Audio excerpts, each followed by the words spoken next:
এই যে নতুন স্বাধীন করছে একজনে একরম ভাই আটে একরমে কোনো শরীর কাপড় তাই না, কোনো কিছু তাই না, তো এটা কি বালা দেওয়া যায়নি?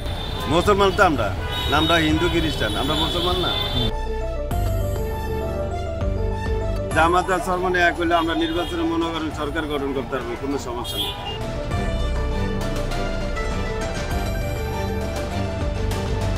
ইসলামের শক্তি ভালো হইতে মনে করেন অবৈধ সবকিছু কাজ সব শেষ হইল, আর নাহলে তো আস্তে আস্তে খালি বাড়তে থাকতো।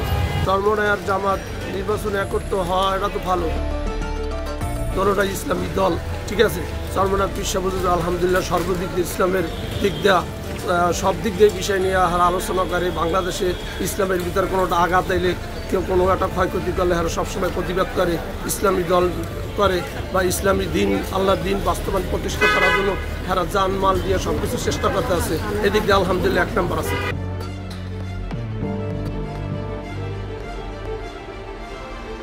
জামাতের সেরাও ইসলামী দল, ভিতরে কোনো কিছু যদি ভুল পর্যন্ত একটু থাকতে পারে কোরআন হাদিসের বিষয়, সেটা হারা ময়মুরবিদের যদি সমাধান করে নেয় তবে সবচেয়ে ভালো।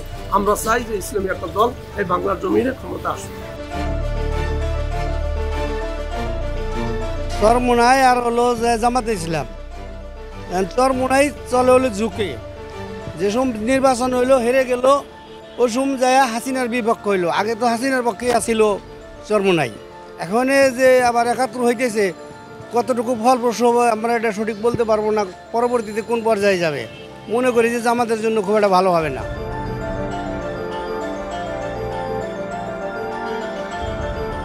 চরমনাই সম্বন্ধে জানি যতটুকু, তারা আগে আওয়ামী লীগের সাথে সম্পৃক্ত ছিল, পরে তাদের হাত থেকে দাওয়া ফাল্টা খেয়ে আবার আসলো, বিএনপি পন্থী হলো।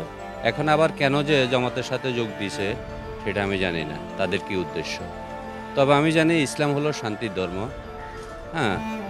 তো সেই ধর্মকে এতভাবে এত দিকে যাওয়া, সে যেহেতু চরমনাই একটা দল, একটাতে থাকা উচিত ছিল।